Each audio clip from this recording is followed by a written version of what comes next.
ರೈತರ ಸಂಪರ್ಕ ಚಾನಲ್ಗೆ ಎಲ್ಲರಿಗೂ ಸ್ವಾಗತ. ಅಡಿಕೆ ತೋಟದಲ್ಲಿ ತುಂಬ ಕಂಡುಬರುವ ಸಮಸ್ಯೆ ಹಿಂಗಾರು ಒಣಗುವ ರೋಗ. ಈ ರೋಗನ 70-80% ಹೇಗೆ ಕಂಟ್ರೋಲ್ ಮಾಡೋದು ಅಂದರೆ, ನಾವು ಫಸಲು ಇವಾಗ ತೆಗ್ದಿರ್ತೀವಲ್ಲ, ಆವಾಗ ಹಿಂಗಾರ ಎಲ್ಲ ತೋಟದಲ್ಲೇ ಬಿಡಬಾರ್ದು, ಅವನ್ನು ಹೊರಗೆ ತಗೊಂಡೋಗಿ ಸುಡಬೇಕು. ನಾವು ರೈತರು ಏನು ಅನ್ಕೊಂತೀವಿ ಅಂತಂದರೆ, ಹಿಂಗಾರ ತೋಟದಲ್ಲೇ ಬಿಟ್ಟು ಬೇಸಾಯ ಹೊಡೆದ್ರೆ ಅದು ಗೊಬ್ಬರ ಆಗಿ ಕನ್ವರ್ಟ್ ಆಗುತ್ತೆ ಅಂತ ಮಾಡಿದ್ದೀವಿ. ಬಟ್ ಅದು ತಪ್ಪು ಕಲ್ಪನೆ. ಆ ಹಿಂಗಾರಗಳನ್ನು ತೋಟದಲ್ಲೇ ಬಿಡುವುದರಿಂದ ಏನಾಗುತ್ತೆ ಅಂತಂದರೆ ರೋಗ ಸ್ಪ್ರೆಡ್ ಆಗುತ್ತೆ. ನೆಕ್ಸ್ಟ್ ಸೀಸನ್ ಹಿಂಗಾರ ಬಿಡ್ತಾವಲ್ಲ ಗಿಡದಲ್ಲಿ, ಅವಕ್ಕೆ ಸ್ಪ್ರೆಡ್ ಆಗುತ್ತೆ. ಸೊ ಹಿಂಗಾರಗಳನ್ನಷ್ಟು ತೋಟದಿಂದ ಹೊರಗೆ ಹಾಕಿ ಸುಡಬೇಕು. ಇದು ಫಸ್ಟ್. ಸೆಕೆಂಡ್ನೇದೇನೆಂದರೆ, ರೋಗಕ್ಕೆ ತುತ್ತಾಗಿರುವ ಹಿಂಗಾರಗಳಿಗೆ ಸ್ಪ್ರೇ ಕೊಡಬೇಕು.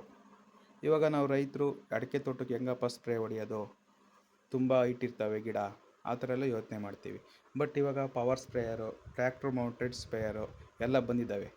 ಇವಾಗ ಪಾಸಿಬಲ್ ಆಗುತ್ತೆ ನಾವು ಸ್ಪ್ರೇ ಕೊಡೋಕ್ಕೆ. ಸೊ ಸ್ಪ್ರೇ ಕೊಡ್ಬೋದು. ಸ್ಪ್ರೇಗೆ ಏನೇನು ಕೊಡಬೇಕು ಅಂತಂದರೆ, ಕೆಮಿಕಲಲ್ಲಿ ಕಾರ್ಬನ್ ಡೈಜಿಮ್ ಪ್ಲಸ್ ಮ್ಯಾಂಕೋಸೆಬ್ ಅಂತ ಕೆಮಿಕಲ್ ಇದೆ, ಅದನ್ನು ಕೊಡಬೇಕು. ಅದು ಲೀಟ್ರಿಗೆ 2 ಗ್ರಾಮ್ ಆ ಥರ ಹಾಕಿ ಕೊಡಬೇಕು.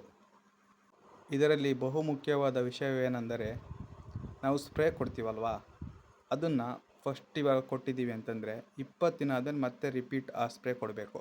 ಆವಾಗ ಆ ರೋಗ ಫುಲ್ ಕಂಟ್ರೋಲಿಗೆ ಬರುತ್ತೆ. ಬಟ್ ಇವಾಗ ನಮ್ಮದು 4ನೇ ವರ್ಷದಿಂದ 6ನೇ ವರ್ಷದ ತೋಟ ಇರುತ್ತಲ್ಲ, ಅಲ್ಲಿ ಹಿಂಗಾರು ಒಣಗುವ ರೋಗ ಜಾಸ್ತಿ ಕಾಣುತ್ತಲ್ಲ, ಅಲ್ಲಿ ಏನು ಮಾಡ್ಬೋದು ಅಂತಂದರೆ ಮುಂದಿನ ವಿಡಿಯೋದಲ್ಲಿ ನೋಡಿ.